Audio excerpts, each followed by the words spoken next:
You're lying on a slab of alabaster, polished so smooth it feels almost cold against your back. And that's strange, because everything else in this room is hot. It's the kind of heat that leans on you. Outside, the Nile is doing what the Nile always does, moving, patient, completely indifferent to you, and you can just hear it under the buzz of flies. There are a lot of flies. There's also a smell, and once you've smelled it, you will not forget it. Part sharp mineral salt, like the air near a drying lake bed, and part something sweeter and darker underneath resin, cedar oil, and the first faint suggestion of decay. If you've ever walked past a swimming pool supply store, standing directly next to a butcher's shop on an August afternoon, you are roughly halfway there. A man leans over you. He is wearing the face of a jackal. Not really. It's the god Anubis. He's channeling jackal-headed lord of embalming, and whether he's wearing an actual mask or simply the role he has just become for the next 70 days, the most important person in your existence. You don't greet him. You can't. You won't feel the hook. You won't feel the blade. You are not, in fact, going to feel one single thing that happens in this room over the next 2.5 months because you are already dead. And that is the strangest part of the whole business. So here's a question almost nobody stops to ask. What did it actually feel like to be mummified? This isn't the story of Tutankhamun's golden mask. It isn't the story of a curse, or of Howard Carter, or of Brendan Fraser sprinting down a torchlit corridor away from a very annoyed Imhotep. It isn't really about pharaohs at all. Not pyramids, not gold. This is the story of the 70 days between your last breath and your first step into forever, the most invasive, most intimate, and, weirdly, most tender thing anyone in the ancient world would ever do to a human body. A process so secret that the men who performed it went to their own graves without ever writing down exactly how they did it. To reconstruct it, we have had to lean on horrified tourists, a few fragments of ritual text, and the bodies themselves sliding, 30 centuries later, one after another, into modern medical scanners. Let's start with what we actually know. The Egyptians didn't so much invent mummification as inherit it. From the desert, long before anyone picked up a blade with a plan, the earliest Egyptians buried their dead in shallow pits, scooped straight into the sand, and the sand did something remarkable. It pulled the moisture out of the body faster than rot could set in, leaving skin, hair, sometimes the very last expression on the face, preserved. We still have some of these people. One of the most famous sits in the British Museum, a naturally dried man from Gebline who died more than 5,000 years ago, around 3,400 BCE, curled on his side like he's only sleeping, his reddish hair still clinging to his scalp. Nobody embalmed him. The Sahara did it, for free. And here's what nobody tells you. For a lot of Egyptian history, that free desert version stayed better than the expensive one. Because the moment Egyptians started building proper tombs, stone chambers, wooden coffins, pyramids, they took the body out of the very sand that had been quietly preserving it, and the corpse promptly began doing what corpses do. So now they had a problem. They had to learn, by trial and genuinely grim error across centuries, how to fake the desert on purpose. That craft developed through the Old Kingdom, from roughly 2600 BCE, grew more sophisticated through the Middle Kingdom, and hit its technical peak in the New Kingdom, the age of the famous pharaohs, from around 1550 to 1070 BCE. The workshops sat on the west bank of the Nile, the side of the setting sun, the side of the dead, near Thebes, near Saqqara, just down the road from villages like Deir el Medina, where the very craftsmen who carved the royal tombs lived, argued, filed complaints about their pay, and, in time, were laid on the slab themselves. For the actual science of how it was done, the modern authority is the Egyptologist Salima Ikram, who has spent a career studying mummies and even recreating the techniques on animals to find out what genuinely works and what only sounds good.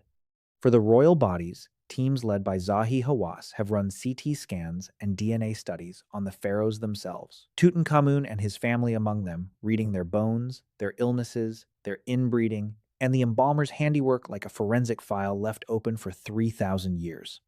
And then there's Herodotus. Herodotus was a Greek traveler who came to Egypt in the 5th century BCE and wrote the whole thing down in Book 2 of his histories. He gives us our single most detailed ancient description of how a body was embalmed. He is also a foreign tourist, writing roughly 1,000 years after the golden age he's describing, repeating what priests and locals told him, and archaeology has caught him out more than once. So we hold his hand and we check his math. With that warning light blinking, here is what he says, corroborated wherever the bodies led us. It began with the head. Herodotus tells us the embalmers pushed a long iron hook up through the nostrils and drew the brain out that way, breaking through the thin bone behind the nose. And this one, remarkably, checks out. When Ikram and Hawass and others have run mummies through CT scanners, they've found exactly this brains extracted through the nose or liquefied and drained away. Or, in plenty of cases, simply left inside to rattle around and shrink. Because here's the thing nobody in that workshop cared about. The brain, to the Egyptians, the brain was garbage, stuffing, a gray mystery in the skull with no obvious purpose, which they scooped out and, as far as we can tell, threw away without ceremony. The organ they were protecting, the seat of thought, of memory, of you, was the heart. Everything that made you a person lived, they believed, in the chest. Now, before you laugh at them, sit with a small, uncomfortable fact. The Egyptians were not idiots about the body. One of their surviving medical documents, the Edwin Smith Papyrus, is a coldly rational surgical text, and it contains the oldest known description of the human brain in the world, its surface folds, the membranes around it, and it even connects a wound to one side of the head with a loss of function on the far side of the body. They noticed some Egyptian physician, thousands of years ago, looked at a cracked skull and worked out that the brain and the body were wired together. And then, in death, they threw it in the bin anyway. That's not stupidity. That's cosmology. Their entire map of the self simply put the you somewhere else. Next came the incision. Herodotus says the embalmers made a cut in the flank, the left side. The bodies tell us using a blade of what he calls Ethiopian stone, almost certainly a razor of obsidian or flint. Through that opening, they reached in and removed the organs that would rot fastest: the stomach, the intestines, the liver, the lungs, but not the heart. The heart stayed put, or was carefully removed and replaced, because you were going to need it. Badly. Here's where it gets interesting. There's a detail preserved by another ancient writer, Diodorus Siculus, that tells you everything about how the Egyptians felt about all this. The man whose actual job was to make that first cut into the body the slitter was, the moment he'd done it, ritually cursed. His colleagues threw stones at him and chased him off, hurling insults, treating him as unclean. Think about that for a second. The cut was necessary. It was the whole point. It could not be skipped.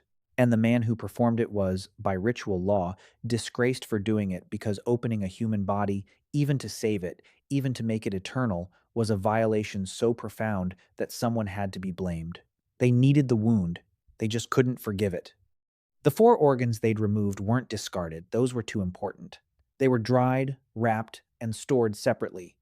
In the New Kingdom, placed inside 4 containers we call canopic jars, each guarded by one of the 4 sons of Horus. The stomach, the intestines, the lungs, the liver, each with its own divine protector standing watch. Nothing that had lived inside you was casually thrown away, except, of course, the brain. Then came the salt. And this is the heart of the whole procedure, the step that actually does the preserving. They used natron, a naturally occurring salt harvested from a dried lake bed called Wadi Natron, and they used a lot of it. Now, Herodotus makes it sound a bit like the body was steeped, soaked, left to sit in it, and here is a place where the tourist gets gently corrected by the evidence. Ikram's experiments, and the state of the mummies themselves, point not to a soggy bath, but to dry packing. The body was covered, inside and out, buried in dry natron, and left.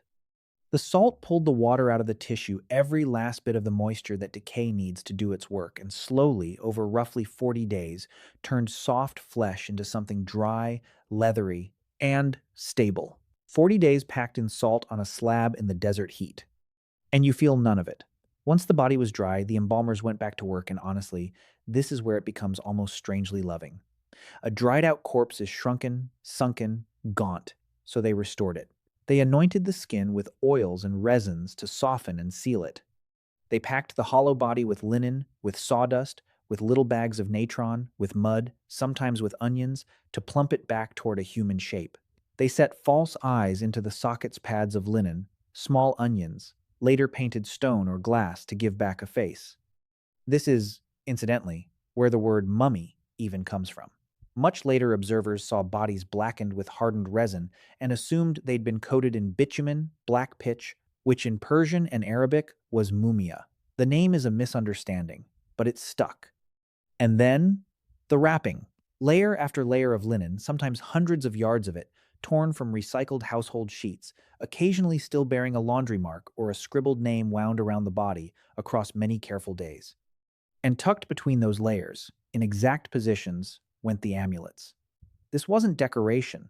The placement was dictated by sacred text. Above all, the Book of the Dead, the New Kingdom collection of spells written to guide you through the afterlife. A heart scarab over the heart. A jed pillar for stability at the spine, the knot of Isis. The protective eye of Horus, the Wedjat, watching. At each stage, a priest recited the words that made the wrappings not cloth, but armor. Which brings us back to that heart they so carefully left inside you. Why did it matter so much? Because of one appointment you could not miss. In the Book of the Dead, after death, you would be led into the Hall of Two Truths, and there your heart would be placed on a scale and weighed against a single feather, the feather of Ma'at, of truth and cosmic order. If your heart was heavy with the wrongs of your life, it would tip the scale, and a waiting monster would devour it, and you would be erased, truly, finally, gone. So your heart had to travel with you. It had to be preserved, protected, kept. And this is almost unbearably human. One of the spells in the Book of the Dead is a plea addressed directly to your own heart, begging it not to betray you, not to testify against you, not to speak up about the things you actually did.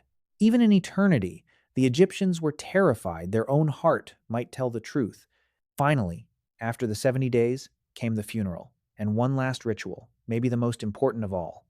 Before the mummy was sealed away, a priest performed the opening of the mouth. Using a special tool, an adze, he touched the mouth of the mummy and the eyes and the ears, symbolically unsealing them, reactivating them. Because a preserved body was useless if it stayed switched off. The opening of the mouth turned the mummy back on, gave it the power to breathe again, to eat the offerings left in the tomb, to see, to speak, to be. Only then was the work complete. And now you understand what the whole exhausting, expensive 70-day ordeal was actually for. You might be thinking, right about now, that this is grotesque, superstitious, an entire civilization pouring its wealth and its labor into pickling corpses. And I understand the reaction, but here's the thing you have to hold on to. To the Egyptians, this was not morbid at all. This was hope. This was, in fact, the single most hopeful thing a person could do. Their whole belief system rested on the idea that a human being was made of several parts, including the Ka, a kind of life force, and the Ba, something like the personality, the roaming soul. And after death, those parts needed a home to return to. They needed a recognizable, physical anchor in the world, your body. If the body was preserved, you could go on. If the body was destroyed, burned, rotted, lost, then the Ka and the Ba had nowhere to land, and you didn't just die. You ceased, utterly, forever. So, mummification wasn't Egyptians being weird about death. It was Egyptians refusing to accept it. And if you're still skeptical, if it still sounds like primitive nonsense, consider the silence I mentioned at the very start, the fact that no Egyptian embalmer ever left us a proper manual. It would be easy to read that gap as proof there was nothing sophisticated going on. But absence of evidence is not evidence of absence. The reason we don't have a step-by-step guide isn't that the process was crude, it's the opposite. It was sacred, professional, guarded knowledge passed down inside families and priesthoods, taught by hand, spoken and not written, protected the way any guild protects the secret that makes it valuable. The few embalming texts that do survive focus on the prayers and the wrapping, not the technique. The silence isn't ignorance. It's a closed door with experts on the other side. Which finally lets us come back to the question in the title: what did it feel like to be mummified? And the honest, unavoidable answer is nothing. You felt nothing. The hook through the nose, the flint blade in your side, the 40 days buried in salt, the 100 yards of linen you were absent for every second of it. You were dead before the first tool was lifted. Think about that for a second, because it means the entire horror of this process, a horror we can barely stand to imagine, was never actually suffered by the person it was done to. The mummy on the slab feels nothing at all. The people who felt it were the living. The embalmers felt it, men who spent their whole working lives handling decomposing bodies in the desert heat, in a job so ritually polluting that the one who made the cut got stones thrown at him for his trouble. The family felt it, the ones who paid a small fortune and then waited 70 long days to finally bury someone they loved, someone whose body was all that time in a workshop across the river, being taken apart and put back together. And you felt it before you ever reached that slab, because every Egyptian knew this was coming for them and spent a lifetime, and often a lifetime's savings, getting ready for it. The tombs, the coffins, the custom written scrolls with your name inked into the spells, all of it was mortality, staring back, made into stone and cloth and gold. And here's the darkest thread of all: this eternity was not for everyone. It was for those who could pay. The elaborate 70-day treatment was expensive, and the poor, which is to say most people, got a hole in the sand. Which, remember, sometimes preserved them better than the rich anyway, entirely by accident. Herodotus even lays out a price list: a top tier, a middle tier, and a budget option. And the budget option was brutal. For the cheapest embalming, he says, they injected a caustic oil into the body to dissolve the organs internally, left it in natron, then simply drained the whole liquefied mess back out. Eternity, sold by the tier. You got the forever you could afford. Now, let me set the jokes down for a moment, because there's something here that deserves to be said plainly. These were not specimens. Every mummy in every glass museum case was a person who woke up on their last morning not knowing it was the last. Someone with a name, a family, debts, a food they loved, an argument they never got to finish. Among the mummies are children, infants, from the ordinary cemeteries excavated at places like Amarna, where the archaeologist Barry Kemp uncovered the graves of a working population in which child death was staggeringly common. Those tiny bodies were wrapped by parents who were doing the only thing their entire world offered them against the unbearable: trying to make the body last, because they believed that if the body lasted, then the person lasted too, that the child was not gone, that they would meet again. When we unwrap those bodies, when we slide them into scanners, when we stand them up behind glass and photograph them for a school trip, we are looking at the most sincere hope a human being is capable of. The refusal to believe that death is the end, pressed into linen and resin and salt, and held there for 3,000 years. We turn somebody's desperate prayer for eternity into a Tuesday afternoon exhibit. There is something almost too heavy in that. And yet, there's also something in it they might have found exactly right. Because more than anything, more than gold or spells or scales, what the Egyptians wanted was to be remembered, to have their names spoken aloud after they were gone. That was survival to them. That was the real afterlife. And here you are. Speaking of them, so back to the slab. The natron is packed around you now. The workshop is still hot, the flies are still loud, and outside the window the Nile is still moving the way it has moved for 100,000 years and will keep moving long after this. You will not feel the 70 days. You never would. But the people who love you will feel every single one of them, and they will do it anyway, carefully, tenderly, terrified, because to them this is not letting you go. This is keeping you. And 3,000 years from now, a machine will quietly look inside you, and a stranger will read your name off a coffin and say it out loud, and for one impossible moment, it will have worked. You'll still be here. So maybe the question was never really what it felt like to be mummified. Maybe the question is this: what would you let the people who love you do to keep you here just a little longer? Think about that, and then breathe. You still can.